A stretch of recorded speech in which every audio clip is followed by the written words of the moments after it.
As the 20th century drew to a close, an idea was gathering momentum in Nevada, an idea that was experienced by people from around the state. The idea was to create a statue honoring a special person in Nevada's history who had made a difference, a person who had inspired great change. The figure would be placed in Statuary Hall in Washington, D.C., where each of the 50 states is entitled to 2 figures. Nevada had yet to create its second sculpture. It was a daunting task, and it was achieved. On March 9, 2005, in the nation's capital, the statue was dedicated. It commemorates Sarah Winnemucca, daughter of a Paiute chief, an educator, interpreter, author, and most of all, a seeker of peace between the races. This moment before the eyes of the nation was the culmination of hard work and a dynamic partnership between Nevadans and their state government. This is Gwendolyn Clancy for the Nevada Department of Cultural Affairs, and today on Exploring Nevada we'll take you from Reno and Carson City to Colorado to Washington, D.C. and back to our state capital to weave the tale of this remarkable project inspired by a woman ahead of her times.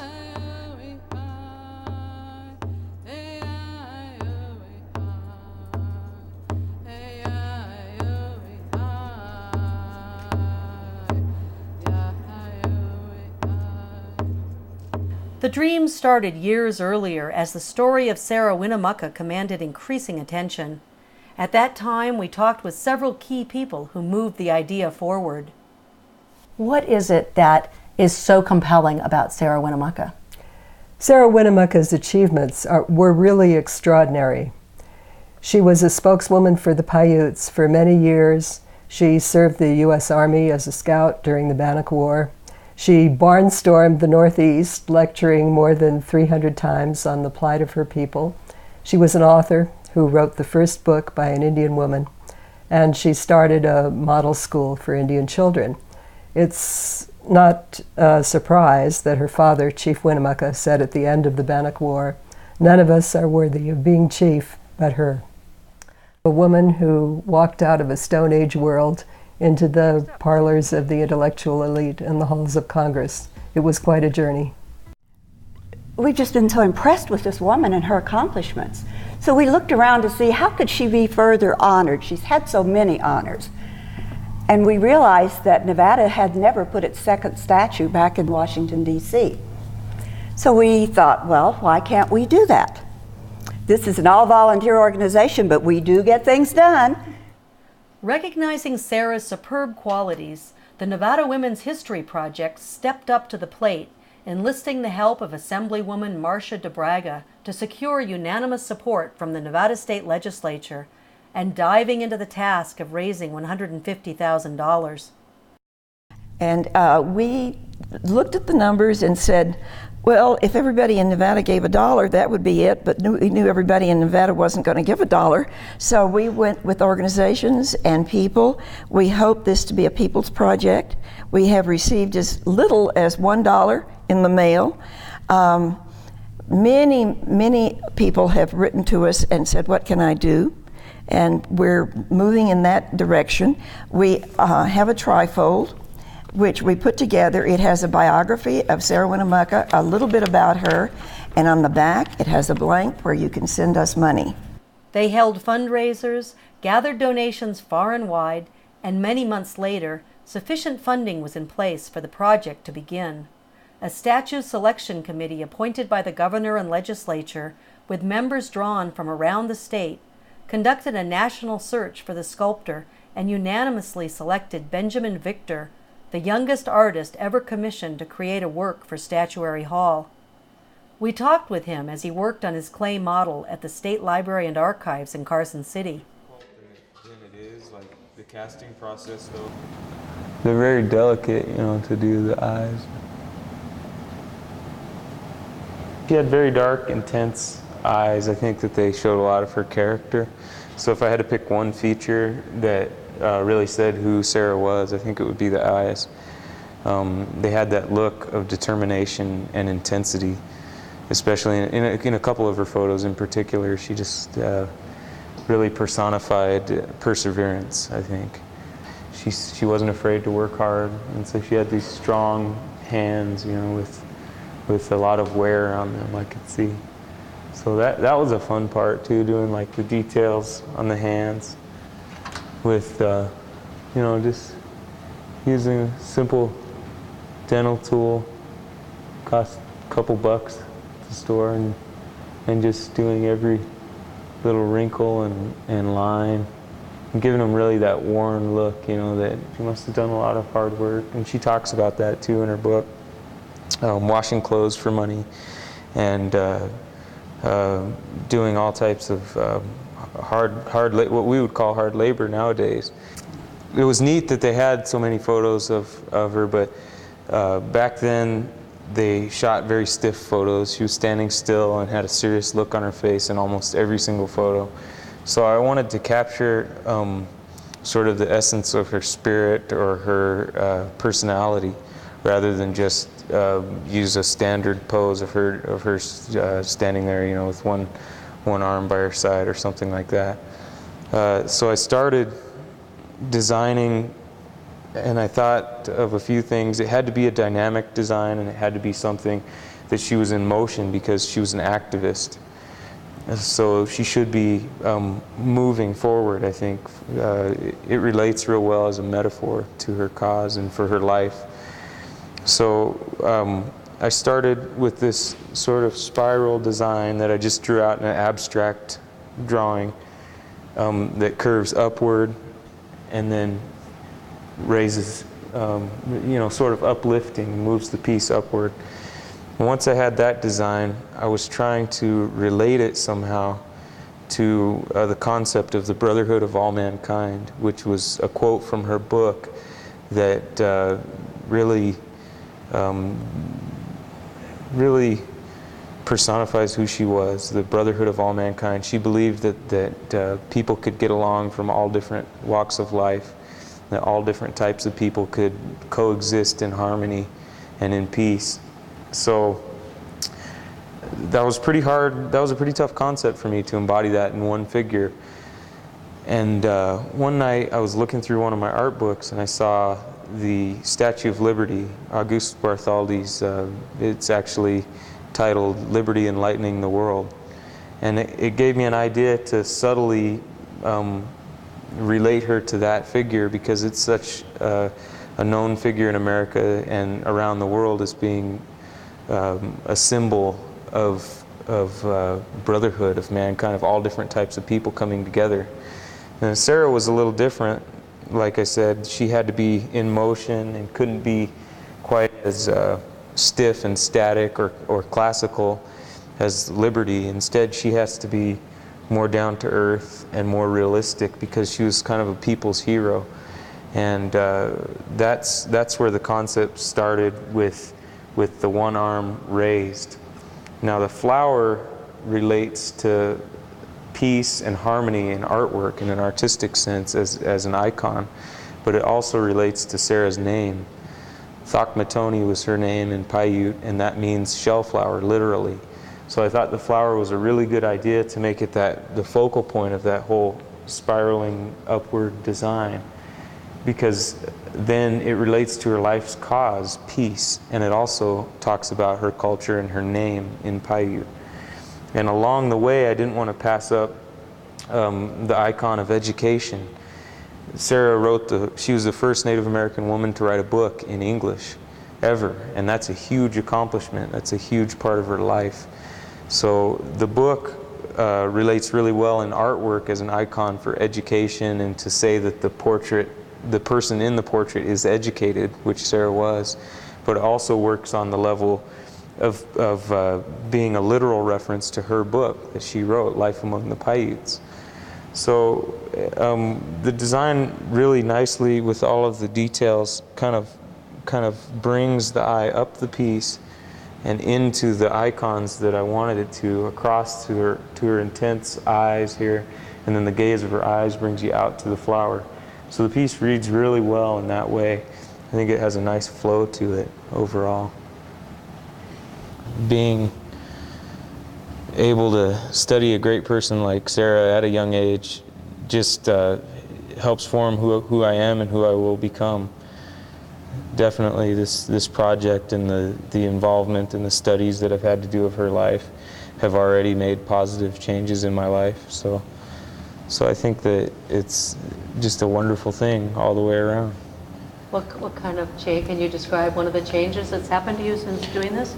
I think that I've become a little bit stronger-willed when I know something is right.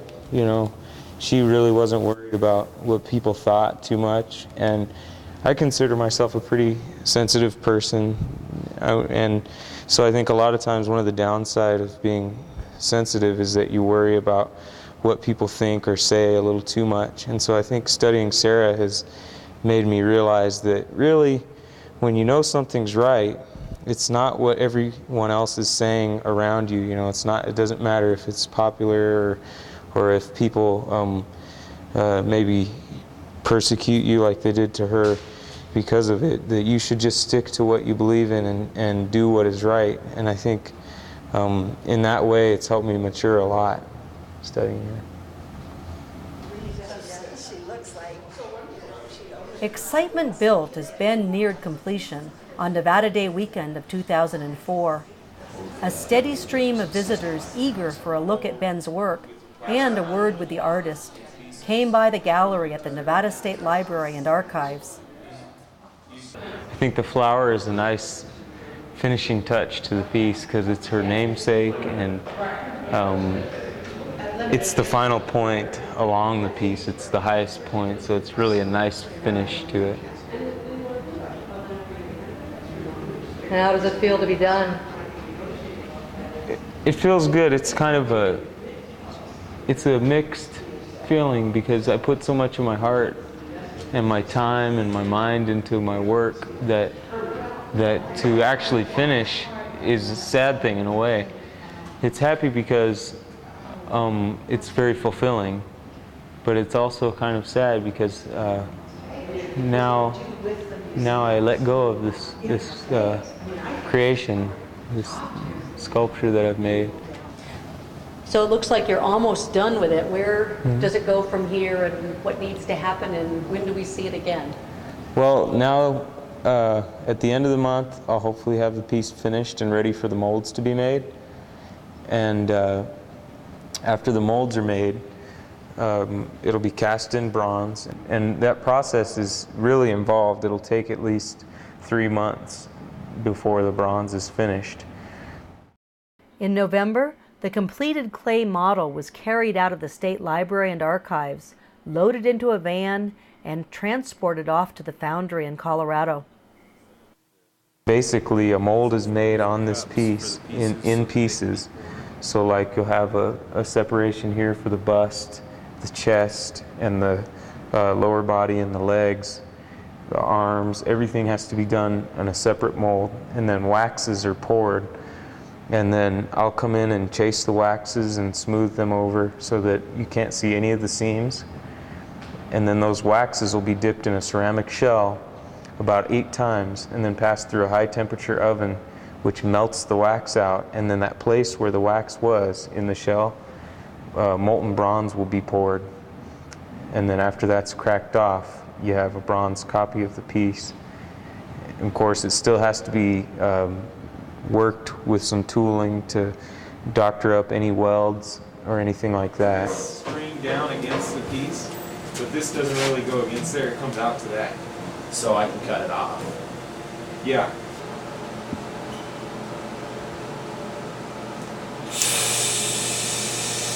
Ryan, in his work, he's creative about how to solve problems, and this piece is not an average piece. It has different problems than most pieces. You know, like all these fringes that really are uncastable. You can see right there, if you pan over here, all the little clay fringes that I made in Nevada for the original. You can't mold all those. So what he did is he thought of an idea to twist some of them and to do some out of regular rod, so that when we weld them on here, you know, I can still bend them with the sweep of the piece. It's just like when you worked on the clay and stuck them in there and then bent them. Same thing. But he thought about what would look best, you know. And sometimes some of the workers like to get the stuff out of their shop as soon as possible, and they don't really care if it looks, as long as it looks all right, you know. But it's really about the, you know, especially for a piece like this, it's really about perfection. And then it's sandblasted and treated with chemicals called patinas, and that gives the bronze different tones or colors. And I try to only use classical patinas, traditional patinas, not modern paints or pigments. I try to only use, I mean, I guess if they're used really subtle, there's really no problem with adding pigments and things like that. I've seen some really beautiful ones, but on mine I prefer the traditional stuff because it just shows the material a little bit better. I think people can tell it's bronze. I've agonized over that patina for, well, since I won the competition. Finally, after all those months and months of agonizing, I feel pretty good about the one that we're going to put in Statuary Hall.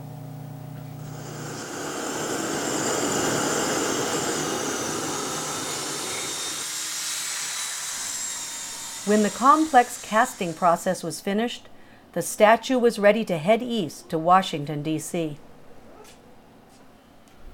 Sarah, I believe, as did my mother, I know, when she talked, and from some of my Indian beliefs, must be put to rest. She's been wandering around the world, and now is a chance for her to be laid to rest in a place where she wanted to be, in Washington, D.C. We need to have someone shine up there.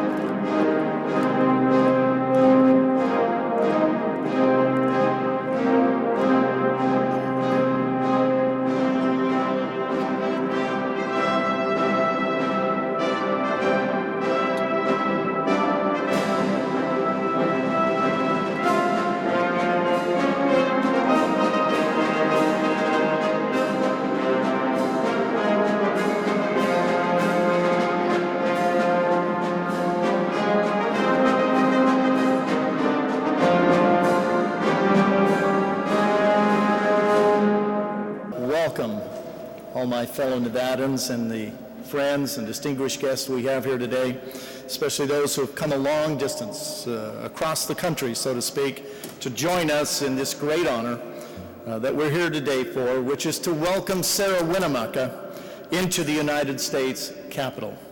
It is entirely fitting that a great woman from Nevada's past is being honored here today due to the support of women from Nevada's present. Without the efforts of the Nevada Women's History Project, we would not be here in your presence. Gwen, thank you also for all of your work and all of the Nevadans who made this day possible. It's a great day for our country. In 1865, as the nation was emerging from the bitter Civil War, Congress asked that each state submit 2 statues of the people who best represented their states. Congress recognized that even in a time of division in our country, there was more that united us than that which divided us. Sarah Winnemucca recognized that too. Sarah Winnemucca, as you know, was born in the mid-1800s at a time of severe strife between Native Americans and white settlers. While white settlers were taking the land and freedom of Native Americans, Sarah chose communication over conflict. By the age of 14, Sarah Winnemucca was fluent in 5 languages, including 3 Native American dialects and English and Spanish. Sarah Winnemucca lived her life between 2 worlds, and it could not have been easy. Sarah Winnemucca was a woman with many hats in the 1800s, but she represents the independent spirit, devotion to family, and passion for the community that is a part of so many of Nevada's women throughout history. Having dealt with an indifferent United States government, it has been written that Sarah died believing that she hadn't accomplished much. I think if she could see us today, and maybe she's watching us, she would change her mind. Her image in the United States Capitol is proof her story remains very much alive.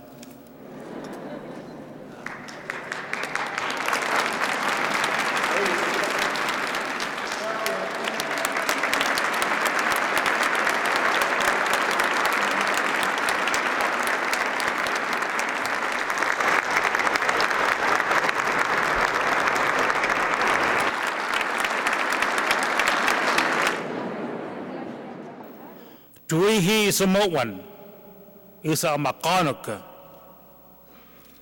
Ya Manipuni, Shatumia, Kondobita Miana, Shatu Koche.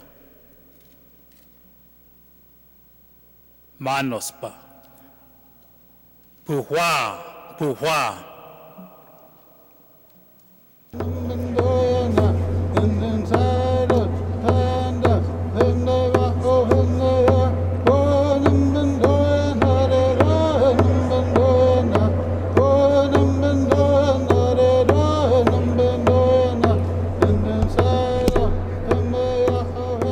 An identical statue to the one placed in the nation's capital was created for the Nevada State Capitol. On April 6, 2005, the second statue was unveiled in Carson City. Thousands of Nevadans gathered at the Capitol for the celebration. There is only one way to better acknowledge the importance of Sarah Winnemucca's life than sending her back to a permanent place within the halls of Congress, where she will have the chance to serve as an inspiration for all people from every walk of life and every country in the world. And that is to have her with us in Nevada as well. From her book, Life Among the Paiutes, Sarah Winnemucca once wrote, and by, the dark children grew into a large nation.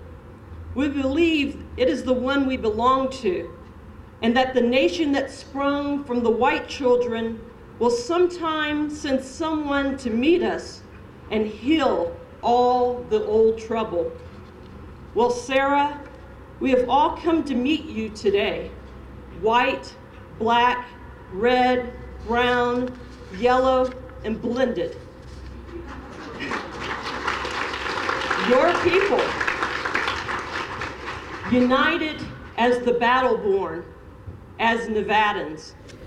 130 years ago, Sarah visited Carson City to plead her case that Camp McDermott on the Nevada-Oregon border would remain open to protect the Paiute people from hostile settlers.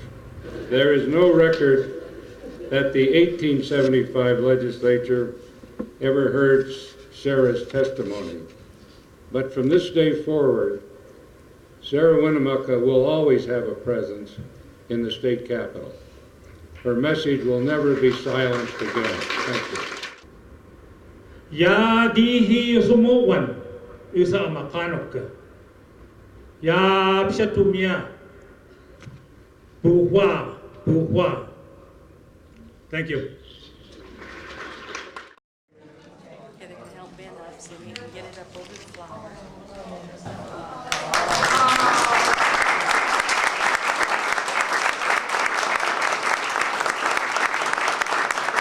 This is just a wonderful time in history for the people of Nevada. Sarah Winnemucca was part of our history, and when I read her book, I thought about her life, and she truly was the first lady of Nevada. She was a woman on the move, and she had a heart that cared for people, and that, to me, it doesn't get any better.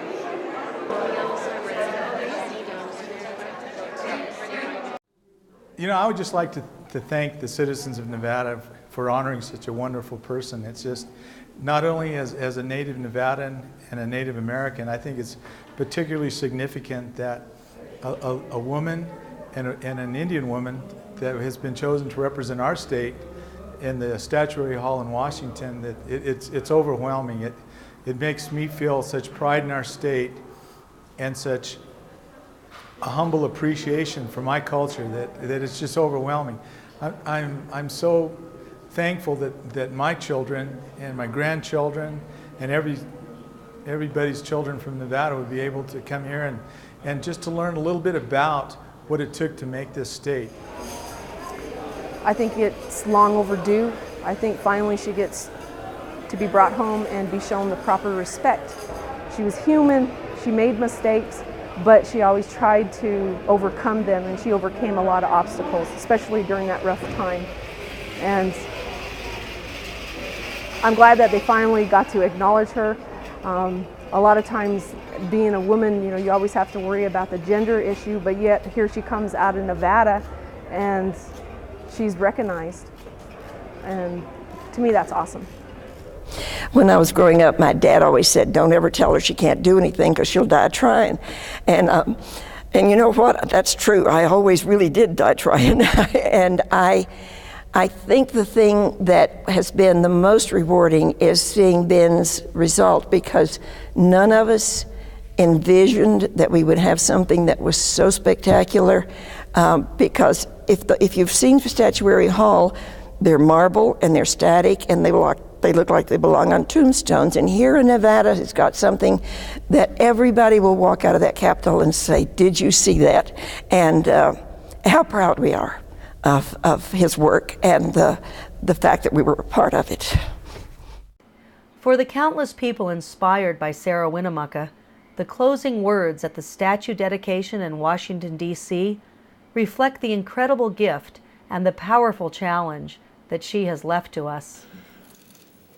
Thank you, Lord, for a life well lived, and for Sarah's indelible footprints on the sands of time.